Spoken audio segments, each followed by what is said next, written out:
মঙ্গলবার সারা বাংলায় লোকসভা ভোটের ফল বেরোনোর কয়েক ঘন্টা আগে থেকেই পরিষ্কার হয়ে যায় চিত্রটা কী হতে চলেছে। রাজ্যের শাসক দল তৃণমূল কংগ্রেস যে গতবারের থেকে আরও ভালো রেজাল্ট করবে তার ইঙ্গিত পাওয়া গিয়েছিল সকাল থেকেই। ভাববেন না আমি পলিটিক্যাল ভিডিও বানাতে বসেছি, তবে সাংবাদিক হিসেবে রাজ্যের মুখ্যমন্ত্রী মমতা ব্যানার্জিকে বাংলার খেলাধুলার প্রতি যে আগ্রহ এবং প্যাশন নিয়ে কাজ করতে দেখেছি, তাতে তাকে কুর্নিশ জানাতেই হয়। একে একে বলছি খেলাধুলার প্রতি মমতা ব্যানার্জির অবদানের কথা। আমার ভিডিওটি ভালো লেগে থাকলে দয়া করে শেষে লাইক এবং সাবস্ক্রাইব করে দেবেন।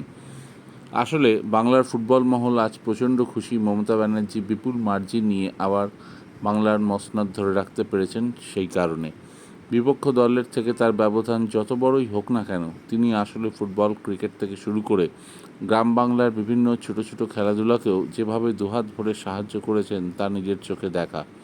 অতীতে বাংলায় যে সরকার ছিল তারা সল্টলেক স্টেডিয়াম তৈরি করেছিলেন, ঠিক কথা। তাদের চেষ্টা যে ছিল না এমন নয়, কিন্তু ক্রীড়া বাজেট ছিল অত্যন্ত কম।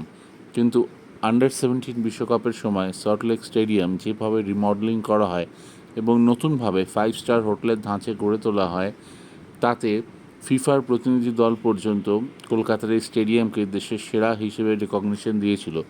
তাই আজ মমতা ব্যানার্জির এই বিশাল জয় মোহনবাগান সচিব দেবাশিস দত্ত থেকে শুরু করে ইস্টবেঙ্গল শীর্ষকর্তা দেবব্রত সরকার এবং বিভিন্ন ক্লাবের কর্তারাও খুশি।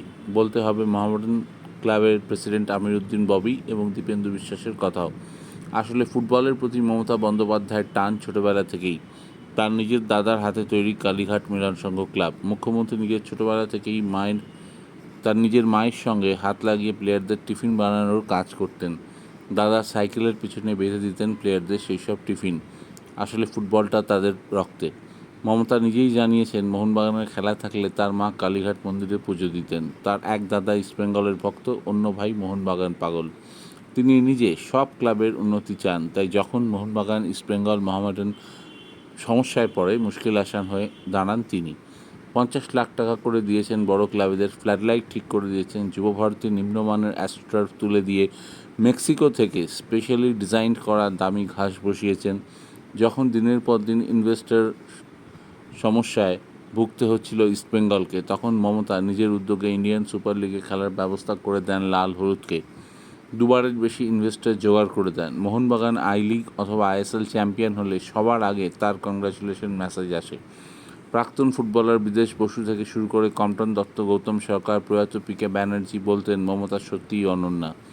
জনদরদি নেত্রী শুধু পলিটিক্স নয়, আসলে বাংলার খেলাধুলার একেবারে শেকড়টা বুঝতে পারেন। তাই অচিন্ত শিউলির মতো অখ্যাত অনামী ওয়েটলিফটার হোক অথবা মাসুদুর রহমান বৈদ্য, চুনি গোস্বামী হোক অথবা সুরজিৎ সেনগুপ্ত, বিনা পয়সায় চিকিৎসার মতো সাহায্য করেছেন অনেক দিন হাসপাতালে রেখে। বাংলার ক্রীড়া বাজেট আগের থেকে অনেক বেড়েছে, এখন প্রায় 500 কোটি টাকা। এবং শাহরুখ খান হয়তো মমতার এই জয় ভীষণ খুশি হবেন, হয়তো না, নিশ্চিতভাবেই খুশি হবেন। আর একটা কারণ রয়েছে, ইউসুফ পাঠান, তিনিও জিতেছেন, অধীর চৌধুরীকে হারিয়ে দিয়েছেন বহরমপুর থেকে। তাই ইউসুফ জেতায় একটা বিশাল লাভ হয়েছে তৃণমূলের। তিনি সেখানে পিছিয়ে পড়া মানুষের জন্য ক্রিকেট একাডেমি করবেন, জানিয়েছেন পাঠান।